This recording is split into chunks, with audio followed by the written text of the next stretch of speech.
Finding your own spiritual path.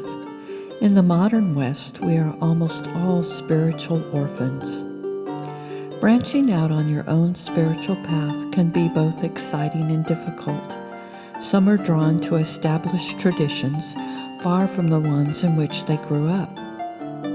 Yet these religions are often disconnected from their own cultures and countries. They may search the stars and look to ancient mythologies, not realizing that much of this is now just wrong. Myths that made sense thousands of years ago are now without meaning. Some look to the major religions of the West, hoping for connection. Some look deeper into Gnosticism, Sufism, and the Kabbalah. Others try to find patterns in old myths, despite recoding by centuries of imposed religions from the Levant. Some, finding clues, latch onto a particular story and get excited and spread that story as a universal truth. After decades of research, I began to see a pattern in most of the European cultures, that of a fourfold structure that ran all through political structures, the seasons, the basic colors, the directions, the humors of the body. Everything seemed bound up in 4 different paths around a center of enlightenment. It doesn't matter what path you choose. All that matters is that you follow it with eyes open to the attractions and the pitfalls.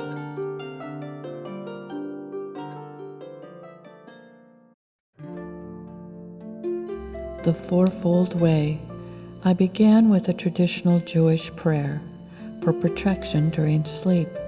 To my right, Michael, to my left, Gabriel, in front of me, Uriel, and behind me, Raphael, and over my head, God's presence. At the time, I was interested in astronomy, and that the archangels were tied to animals led me to realize that they were tied to the constellations. I began to construct a map of colors, elements, stars, seasons, and caves that fit European myths. The colors gave me some issues, and I relied on color theory in Sufi and Buddhist traditions to make less arbitrary selections. Spring I gave to Uriel, the bull, or Taurus, and to the heroic path that Joseph Campbell popularized. South, the right for Michael, the lion or Leo, I gave to summer, water, and the color blue for the most basic state of a baby or a focus on the body. This is the realm of most Wiccans, with the mother goddess both compassion and death. Red was in the west, behind the pattern of old age, Scorpio, autumn, and the realm of fire. North was winter, yellow, and the human realm of Gabriel or Aquarius, where most pagans and Wiccans think magic resides in the power of the word, spell, or prayer. You will be comfortable with one of these paths or on the border of 2, but choosing to follow one path is a more sure way to understanding than randomly floundering, lost and orphaned from enlightenment.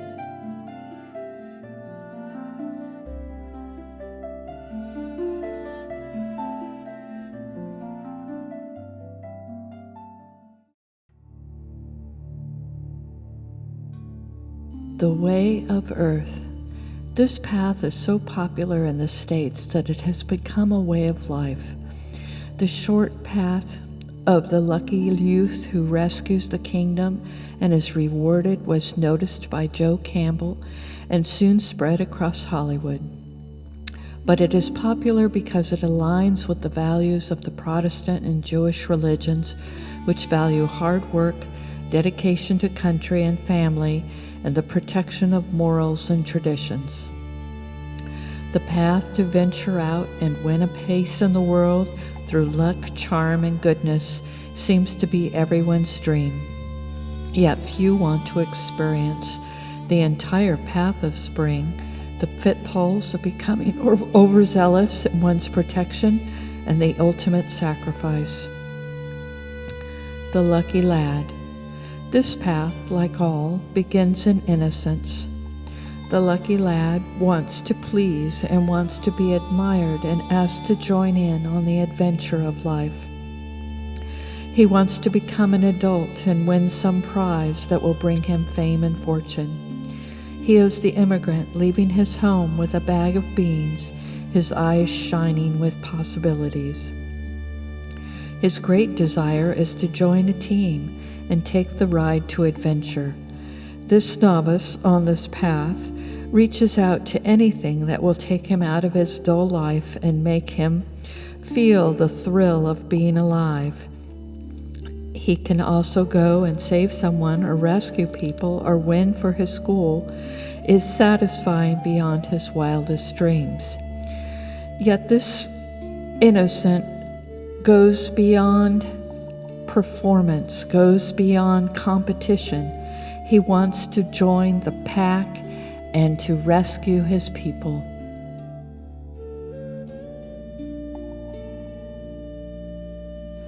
Defend and protect. The basic root of this path is responsibility. The person on this path is usually so dedicated that they are often blind to the failures of teammates or leadership. They want to protect their families and countries and will blind themselves to all but what they think their country or family should represent. They resent hypocrisy and rebellion. Tradition has laid down these values, and so many generations of respectable people cannot be wrong. Sometimes they fall victim to evil leaders. Trust and loyalty are so valuable that it sometimes doesn't matter what is valued or trusted. It is enough to be one of the good guys and fight. This path's pitfall comes with the charming youth is placed into a position of deep responsibility and blindly follows the force that takes him further and further into the protection of the nation and sometimes of the force itself. No matter how tyrannical he becomes, he believes in his work. Everything in his command becomes a tool to defend his people. His people are always under attack, whether from outside or inside. He believes that he must root out all evil and all opposition. The pitfall is blind trust, blind defense, trying desperately to hold on to the inner light of moral values, even if they have become weapons.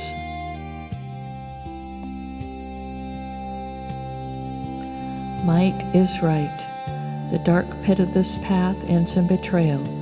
The victim often feels betrayed by something outside himself. He feels betrayed by fate or by the weakness of others. He often refuses to see his own weaknesses and his own evil.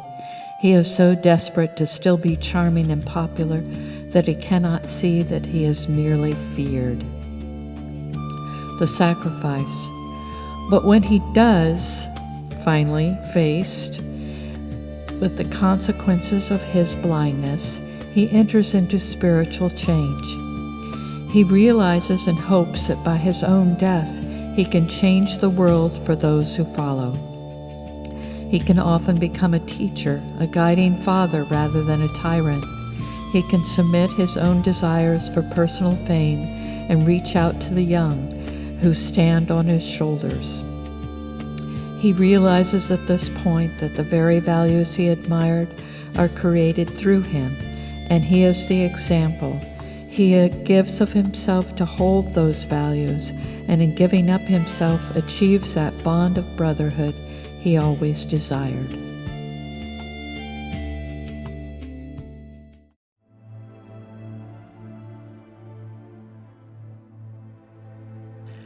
The path of water. The journey of the bride is that of romance, but it is also the path of every mother and the path of the commoner into the power of the triple goddess. The triple goddess became the muse of most of the Golden Dawn and has been confused by Wiccans ever since. She is also the great figure of Mary in Catholicism, Kuan Yin and Kali in Eastern religions, and also the muse in tantric explorations of Buddhist cults. She appears not only in romance stories, but as a villain popular in most horror stories.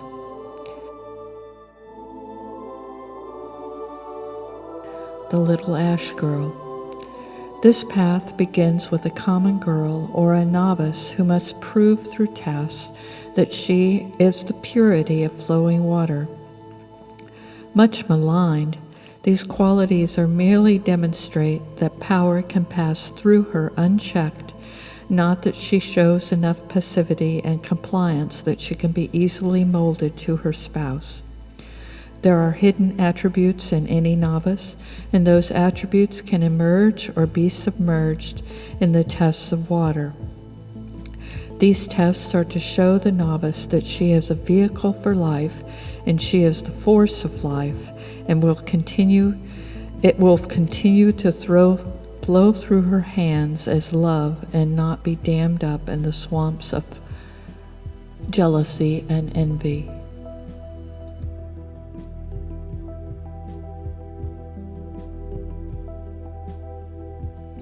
The water of life. This path is of the body, blood, and the spirit of performance. Not only is it a way of beauty and the celebration of physical love, but it is a path of creating the flow of water of life. Aqua vitae appears in the West as an elixir of youth and health. However, the drink can be false like alcohol, or be held in the chalice of the body, disciplined by years of practice. Every athlete knows this discipline, and everyone concerned with beauty and health knows this discipline. It manifests through the discipline and practice, ignoring the sloth of the body that demands comfort and satiety. Much admired performers can win recognition from this discipline, and most of the young wish to be strong and beautiful by magic, ignoring the impossible tasks that hone the vessel to hold this power. The other half of this power comes about through service. This is not necessarily service to a higher power, but service to others in the great effort to master the body and will, so that the elixir of life and health can pass through. This is the path of unconditional love, which is not meant to be a gift for the undeserving, but to be a discipline for the practitioner, so not to serve with expectation of reward, but because the waters of love flow through and are turned on, not turned on and off as willed. Water must pass freely at all times. To stop the flow is dangerous, creating pressure on the spirit.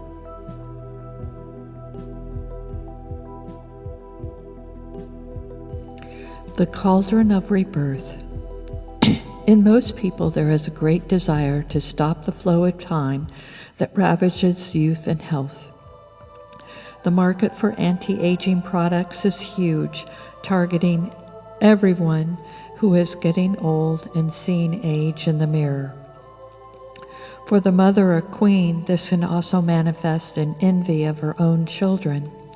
In stories, it usually shows up in the envy of the evil stepmother. Envy of the young is widespread, and the pitfall of this path of water is in jealousy, guarding the water of life to oneself, to keep the admiration and the power to attract. It is not only the aging who wish to keep this power, but the ugly and awkward who are envious of those whose superficial beauty and poise give them power over others. The fight to hold on to youth and beauty can be cutthroat. One can spend a fortune on products that promise health and the ability to fix flaws. One forgets that beauty comes from the inside, through love and compassion, as one just feels ugly and unloved. The earlier disciplines are designed to stop the person on the path from becoming a vampire, ogre, or zombie. The dark pit of this path is in the mirror, and the will to love often becomes its own discipline, driving the stagnant flood out of the self to nourish others, and in doing so, return the flow of the elixir of life.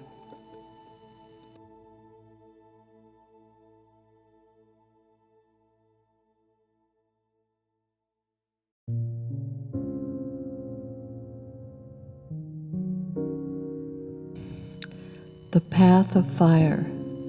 This spiritual journey is only recognized today by stories of God-given talent gone wrong. Rather than be set aside with respect, others tend to enjoy the downfall of those on this path. But the images of the burning bride persist. This path is difficult and usually not chosen but forced upon the novice as a calling or a demand of talent. We have lost most of the spiritual side of this path, which was that of Hestia or the Vestal. The vestiges of the goddess persist in the alchemist and the blacksmith, both of whom were set aside and not asked to participate in normal human activities. The role of fire and those who work with change, brought about by fire, was the original muse or the channeler. This became the wizard's familiar in fiction, but most on this path are often viewed as outsiders until the pressures of war force them to be recruited for their abilities.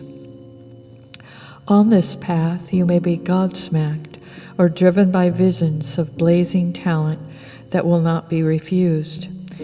It is a dangerous path in that the needs of the body are neglected and often burned up in service of genius.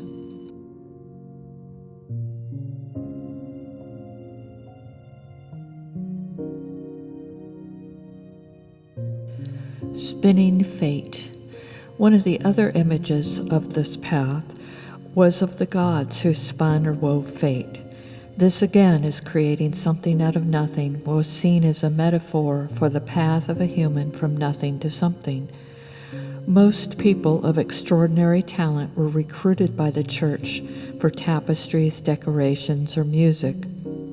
Although most performers of music are on the path of water, composers tend to be driven by the internal visions that drive this type. If you are a creator, a scientist, a worker of visions of fire and fate, you will seek a refuge from the world and its demands. Participating in politics, raising families, earning money, helping others, or teaching may not appeal but be seen as distractions from the way. But the discipline as talent is so demanding that sometimes failure brings about a great envy and a desire for destruction, not only of those who have accomplished what seems to elude you, but of the self for not being able to achieve the dream. Often this person will take refuge in anything that can either provoke the visions or turn them off. The discipline is of the will and the body. This vessel must be maintained to hold the fires of creation, and the will must master sloth and envy to bring reality that was only a dream. Dwarfs and dragons.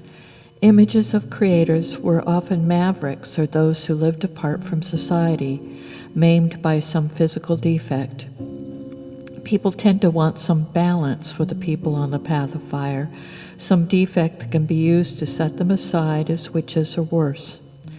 The genius of this path can turn the worker into a dragon, hoarding power and the products of talents like gold, amassed to protect the self from the great hatred of humanity for the dwarf within.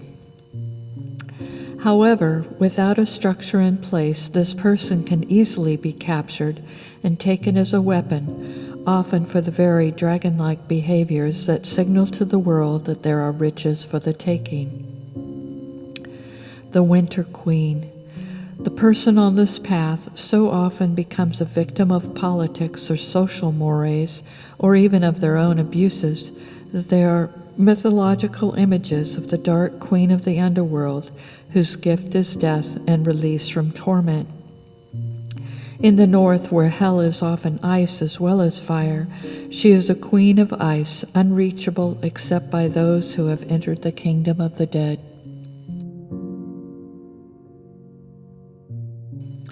People on this path, often burned up by their own drives, easily fall victim to alcohol, drugs, or self-mutilation, often committing suicide.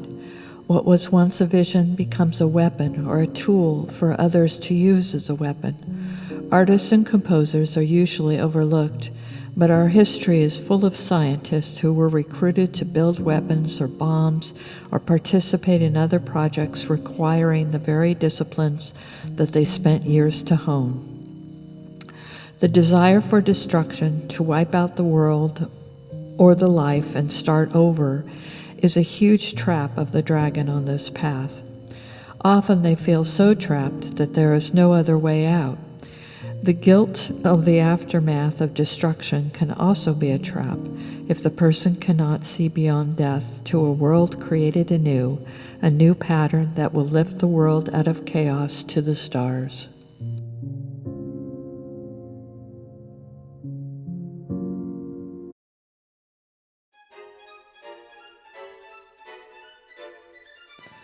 The path of air. Although the person on the path of air is very common, he stands opposed to order and traditions of the world.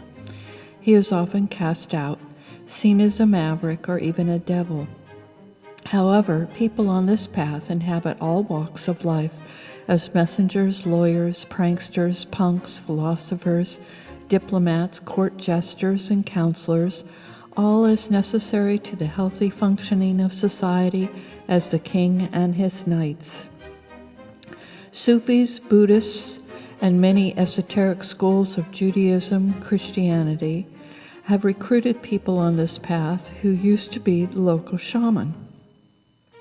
When society becomes oppressive, people on this path provide a safety valve, drawing attention to injustice, often with anger or humor. Mediators, lawyers, and justices of civil courts provide a necessary go-between for people in conflict. It is dangerous to criticize society, and these people are often so obsessed with tyranny and injustice that they will risk their lives to protest.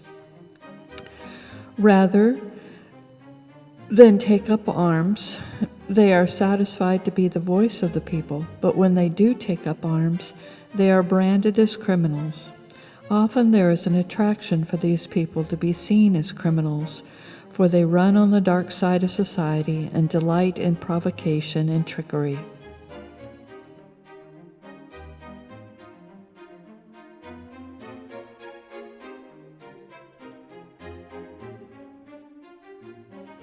The person on this path can be a class clown, poking fun at any rule and any moray that smacks of establishment. I've always been surprised at the decision to make the hero's journey universal as the only story when every culture around the world is full of trickster stories. Most of this path begins with poking fun, usually anything from riddles, puns, practical jokes, dirty jokes, bite or bit stories, and more. I hold Bugs Bunny up as a model. He never attacks anyone who doesn't attack him first. Then he gets even. This path is always about getting even or weighing the scales so that both sides are on equal footing. Without people on this path, tyranny would run rampant. The person on this path cannot help but protest and argue, and unlike the bride or the hero, the path is not to shut up and obey, but to figure out how to break the rules. The dark side of this path is the attraction not to evening the score, but to getting power over one's enemies, usually through guile. The thrill of the hunt becomes more and more delightful, and the satisfaction of winning against all odds loads these types to gambling and pitting their wits against anything or anyone just to prove they can. Society fears this kind of intelligence and hopes that the vigilante does not emerge out of the prankster. The trickster, wizard, or shaman, even the punk or protester, is often branded a criminal before they can prove it so.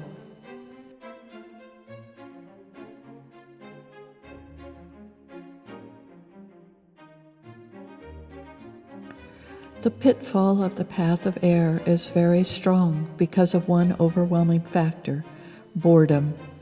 When the trickster wins out over his enemies and becomes the master of his field, he often creates hell around him.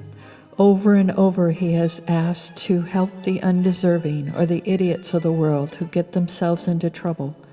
What begins as a fight for power ends as a place where there is no challenge. All around him, the trickster sees the depressing boredom of the criminals, the downtrodden or the miserable. He often decides to torment those in his own kingdom just to liven things up a little, or to relieve the oppressing misery of his own personal hell. He is released by people from the other paths who seek to destroy his kingdom. There he has amassed such wealth and power that it is a threat or a magnet for those less wealthy or powerful. Once he is defeated, he is free and can enter into one of the best times of his life, that of the hermit or the mountain or the wise man of the desert, who can help and aid the innocent one by one without fighting or taking on the responsibilities of those who want him to do their struggling for him. The hangers-on are gone, and he is free.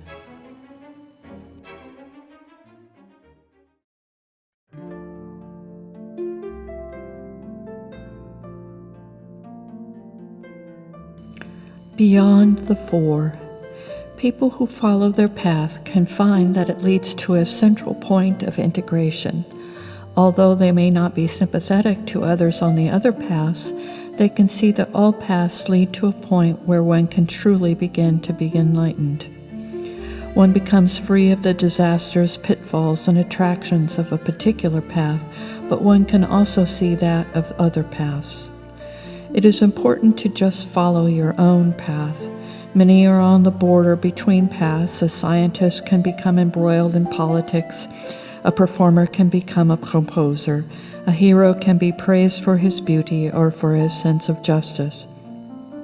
But bopping around blindly, grabbing at any spiritual tool is unwise. This is an introduction. I have 4 videos on each path specifically, with practices and problems laid out.